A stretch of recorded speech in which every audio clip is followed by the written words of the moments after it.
There are cracks in the history of humanity, as we have been told, fragments of memory scattered across ancient myth, silent ruins, and forbidden knowledge, whispers of a time when humanity was different, older, stronger, more advanced than the fragile world we know today. And then, something happened, something violent, sudden, and deliberate, a catastrophe that did not just scar the Earth, but erased several civilizations, a reset, a cleansing. The moon itself, the craters of our planet, the buried ruins under ice and sand, these are not just accidents of geology or fantasy of storytellers. They are scars of destruction, evidence of a force, hidden, a force that struck once to shatter human greatness, and has worked ever since to keep us small. Tonight, we pull back the veil, we follow the threads of myth, the accounts of witnesses, the fingerprints of advanced technology buried in the past. We examine the hands that still press down upon us, silencing, censoring, erasing. We ask not whether it happened, but why, and who was responsible. This is the story of the hidden force, why humanity was reset. Long before telescopes, before written history, whispers were passed down in stories and myths. They speak of a time when the sky itself was different, a time before the moon.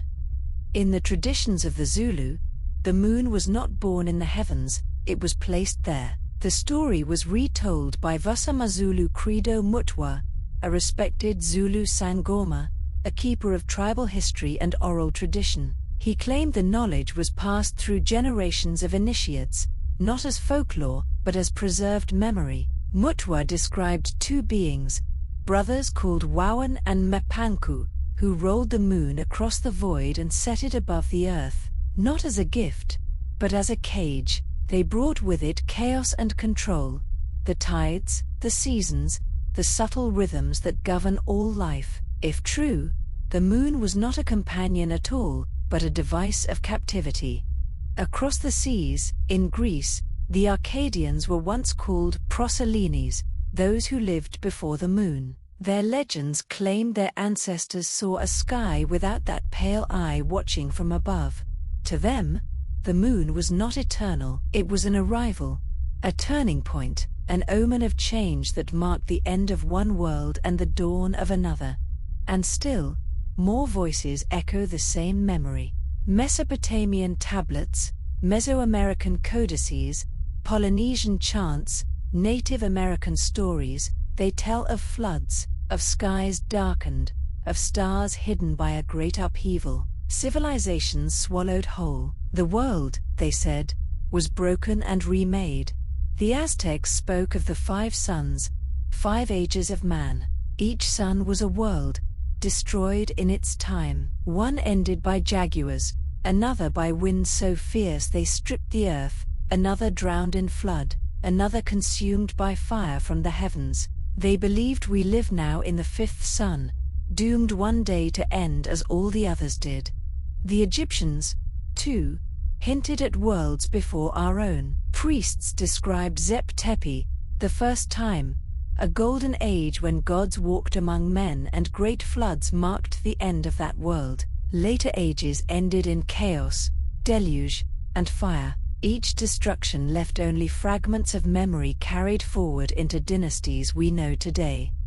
These were not allegories of faith, but testimonies of survival, faint memories of resets, carried forward by those who endured them.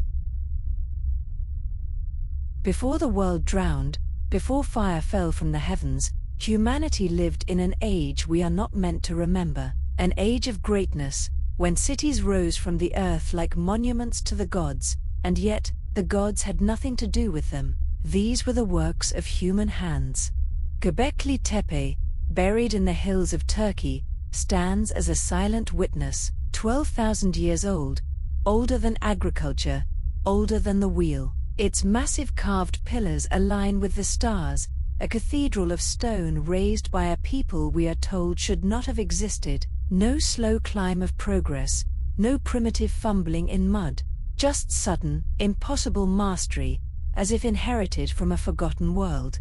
Far to the west, in the ruins of Baalbek in Lebanon, lie stones heavier than any machine today can lift, blocks of granite weighing over 800 tons, fitted with precision. They lie stacked, not as chance, but as foundation, immovable, indestructible, eternal. Who cut them? Who moved them? The answers are swallowed by time.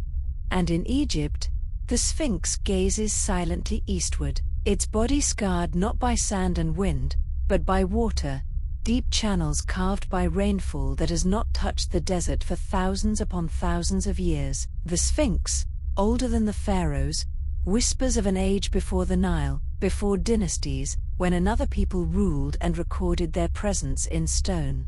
Legends call them many names: the builders of Zep-Tepi, the first time, in Egypt, the keepers of lost wisdom in the east, the survivors of Mu, a land that once stretched across the Pacific, its people said to have studied the stars and mastered the energies of the earth, and the most infamous of all, Atlantis, described by Plato not as myth, but as history, an empire of knowledge, of ships and towers and energy beyond imagining, a power so vast it threatened the world around it, until it was destroyed in a single day and night of catastrophe.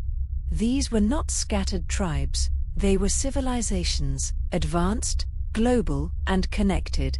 Their fingerprints remain in ruins we cannot explain, in myths we cannot dismiss, in the bones of animals that died when the sky itself turned against them. Humanity was not rising in this age, it was already at its height, and what came next would bring it crashing down.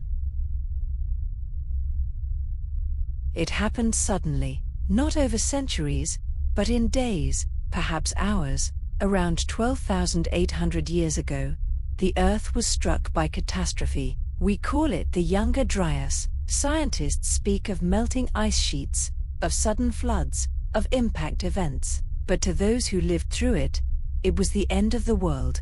The sky rained fire, fragments of a shattered comet, or something far worse, streaked through the atmosphere. Shock waves tore through continents, ice sheets a mile thick collapsed, unleashing oceans across the land. What had been fertile plains drowned beneath torrents, forests burned to ash, herds of mammoth, mastodon, and giant sloth vanished almost overnight. An age of abundance was broken in an instant. And the survivors remembered. Across the world, stories of flood and fire appear again and again. The Sumerians recorded the deluge in the Epic of Gilgamesh. The Hebrews preserved it as the flood of Noah. The Greeks told of Deucalion. In Mesoamerica, the Aztecs described the suns before our own, each destroyed in turn, by jaguars, by wind, by fire, by flood. They believed we now live in the fifth sun, destined one day to fall as all the others have. In Egypt, the priests spoke of Zep-Tepi, the first time, a golden age when gods walked with men, ended in chaos and water. Each cycle of destruction was a reset, leaving only fragments of knowledge to be carried into the next world. They did not speak of progress, they spoke of extermination. To the modern mind, these are myths. To the ancients, they were memory. They remembered fire in the sky, waters swallowing whole cities, towers collapsing as the earth itself convulsed. It was not the slow passage of geologic time. It was violence, sudden, merciless, final. The Golden Age was erased. Atlantis sank beneath the waves. Mu was swallowed by the Pacific. Civilizations older than our history books allow were burned out of existence. In the silence that followed, humanity was scattered, broken, and small again. The reset was complete. When we search for the cause of the Younger Dryas cataclysm, two paths open before us. Both lead into shadow. Both are terrifying.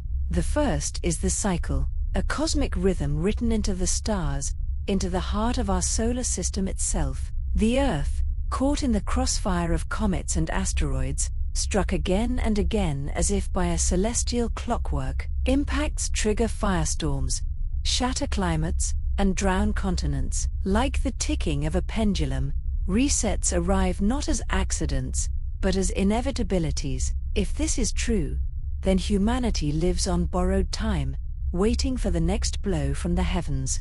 The second path is darker still. War, the suddenness of the destruction, the precision with which civilizations like Atlantis and Mu were erased. It bears the signature not of blind chance, but of intent. Weapons from the sky, technologies beyond our comprehension, directed not at random but at the very centers of human greatness. In this telling, the cataclysm was not a natural disaster, it was extermination, a purge of knowledge, a strike to reset the world and keep us small. Perhaps both are true, a cosmic event, harnessed, guided, or exploited by a force determined to burn civilization to ash, a war hidden in the guise of natural disaster, and if so, then what fell from the sky 12,000 years ago was not merely a comet, it was a weapon, a reminder, a message written in fire across the earth. When the fires dimmed and the floods receded, silence fell upon the earth. The great cities of stone and light were gone, the towers of Atlantis, the temples of Mu, the works of forgotten builders, all reduced to ruin, or buried beneath ocean and ice. What remained was a shattered humanity, scattered across the continents like embers from a dying flame. The survivors carried stories, not blueprints, not machines, but myths, fragments of memory, encoded in legend. They told their children of gods who once walked beside men, of weapons that shook the heavens, of floods that erased whole worlds. They could no longer wield the power they remembered, but they could not forget the terror of its loss. In the centuries that followed, priesthoods and rulers rose to guard what little knowledge remained. Some preserved it in symbols and monuments, star maps carved into stone, temples aligned with solstices, myths of ages before the present world. Others hoarded it, sealing fragments of science within mystery schools and secret orders. Knowledge became power, and power became control, and so the reset was complete. Humanity no longer stood as master of the earth, but as orphan of a lost age. We lived on in the ruins, repeating cycles of rise and fall, never again reaching the heights of our ancestors. We were made small, deliberately or by fate, and kept there, the memory of greatness reduced to whispers of gods and demons, the shadow of a truth too dangerous to speak aloud. The aftermath of the reset was not just survival, it was containment. The hidden force had struck, and its victory was absolute. Civilizations fell, the oceans swallowed their towers, and fire blackened their temples. Yet the destruction of Atlantis, Mu, and the Golden Age was not the end. In many ways, it was the beginning. When the survivors staggered into the new world, they were not alone. In the shadows of collapse, a force emerged, a hidden hand, subtle but absolute. It seized fragments of knowledge, locking them away. It raised priesthoods and kings as custodians, not to share wisdom, but to guard it, to ration it, to weaponize it against their own people. Across continents, we see the same pattern. Secret orders holding astronomical knowledge while peasants were told to fear the wrath of the heavens. Temples aligned with the stars, but their meanings hidden behind myths of gods and monsters. Technologies remembered only as magic, stripped of function but heavy with fear. Power was no longer creation, it was control. This hidden force did not build monuments, it buried them. It did not preserve truth, it fragmented it. The great stones of Baalbek left to confuse. The riddles of Egypt's first time whispered only to initiates. Knowledge that once raised empires reduced to superstition in the hands of the masses. A deliberate obfuscation, a suppression. And through it all, one question gnaws at us. Was this force human? Survivors of Atlantis, turned tyrant over their broken kin? A breakaway people who remembered too much and chose to rule in secret? Or something older still, non-human intelligence, guiding resets and silencing those who dare rebuild? Whoever they were, their fingerprints remain. in every myth of stolen fire, in every forbidden text burned, in every flash of genius strangled before it can change the world. The catastrophe ended the Golden Age, but the hidden force ensured it could never rise again. At the bottom of the world lies a continent we are told is barren, lifeless, and forgotten. But Antarctica has not been forgotten, it has been hidden. For years, whispers have grown louder, satellite images censored, regions blurred or cut away, radar scans showing vast voids beneath the ice, chambers the size of cities, heat signatures where none should exist, ancient stone formations rising from the snow like broken teeth. Antarctica is a vault, a time capsule sealed by ice, and not everything inside it is natural. In the last decade, a parade of unlikely visitors made their way to the frozen south, not scientists alone, but powerful figures. In 2016, John Kerry, then U.S. Secretary of State, flew to Antarctica on the very day of the American presidential election. While the world's attention was fixed on ballots and power, he stood on the ice. Why? What called him there? That same year, Patriarch Kirill of Moscow, the head of the Russian Orthodox Church, journeyed farther south than any of his predecessors. In his long black robes, he prayed at the edge of a land no ordinary worshipper will ever see. Why would the leader of a church with 1 billion souls be summoned to the end of the earth? Even the astronaut Buzz Aldrin, the second man to walk on the moon, traveled to Antarctica. His trip ended abruptly in evacuation. Reports claimed he fell ill at altitude, yet his own Twitter account, later deleted, spoke words of dread. "We are all in danger. It is evil itself." Was this the rambling of a sick man, or the accidental truth of what he saw beneath the ice? These visits are not coincidence, they are pilgrimage, leaders of nations, of faith, of exploration, drawn to a land where no public is allowed to roam freely, a land where, beneath 2 miles of ice, lies something older than humanity. Thermal scans from NASA satellites show heat rising from beneath Marie Byrd Land, where ice should be frozen solid. Radar surveys detect geometric voids in Ellsworth Mountains, shapes too precise to be natural, structures, perhaps cities, perhaps tombs, perhaps prisons. Antarctica may be the last refuge of the Golden Age, or its graveyard, and the fact that the most powerful men of Earth are called there, quietly, without explanation, tells us one thing: whatever sleeps under that ice still matters, still exerts influence, and perhaps, still waits to be awakened.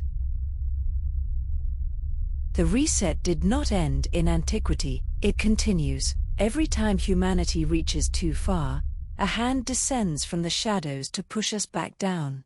The archives of the U.S. Patent Office are littered with ghosts, designs filed, approved, then sealed away under national security orders. Nikola Tesla's work on wireless power and radiant energy was confiscated upon his death, locked by the Office of Alien Property. In the 1980s, Dr. Paul Laviolette described electrogravitics, propulsion systems that could nullify gravity. Hundreds of patents followed, only to vanish into classified vaults. Even recently, patents for so-called room temperature superconductors and advanced electromagnetic drives have surfaced, only to be buried in the silence of red tape and military classification.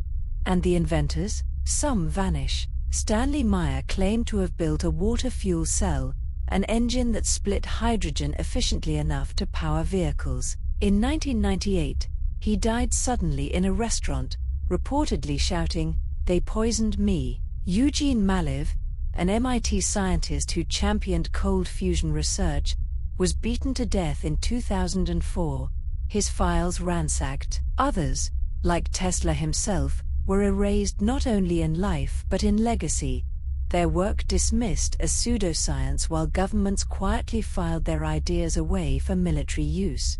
The same methods are used to silence the truth about UFOs. During the Cold War, Project Blue Book collected over 12,000 reports. The official verdict: nothing to see. Yet behind the curtain, documents now declassified admit to sightings they could not explain. Radar locks, objects accelerating beyond known physics, entire squadrons sworn to silence under threat of court-martial. Whistleblowers have come forward, only to be ridiculed, discredited, or silenced by sudden accidents. Pilots who spoke out found their careers ended overnight. Researchers who pressed too far found themselves under surveillance, harassed, or disappeared into obscurity. The media cooperates, mocking witnesses as cranks, feeding the narrative that belief itself is insanity. It is a pattern as old as history. Knowledge appears, energy without fuel, propulsion without rockets, sightings without explanation, and each time, the force moves. Inventors dead, patents sealed, witnesses silenced, and the rest of humanity kept in the dark, small, obedient. From the myths of ages before the moon, to the ruins of impossible stone, to the cataclysm that erased Atlantis and Mu, a pattern emerges. Humanity rises, and is struck down. Knowledge flowers, and is torn away. Each time, fragments survive, buried in legend, sealed in monuments, whispered in secret. Each time, a hidden force ensures we are left small. Antarctica lies sealed in ice, yet leaders are still summoned there in silence. Patents vanish into vaults, inventors die, witnesses are mocked into silence. It is the same hand that shattered the Golden Age, still pressing against us in the dark. We must ask ourselves, is this fate, the rhythm of a cruel universe, endlessly cycling destruction and rebirth? Or is it war, a deliberate pruning of humanity, orchestrated by a force older and more ruthless than we dare imagine? Perhaps both are true. Perhaps we live in a prison of cycles, watched by jailers who erase us when we grow too strong. A reset disguised as nature, a war disguised as disaster. The ruins are there, the myths are there, the silences are there. The truth has always been in front of us, scattered, waiting to be seen. Humanity was greater once, and it was taken from us. This is the story of the hidden force, why humanity was reset, and why, perhaps, it may be reset again. If you found this exploration valuable, give us a like and subscribe to join us for more deep dives into the shadows of history.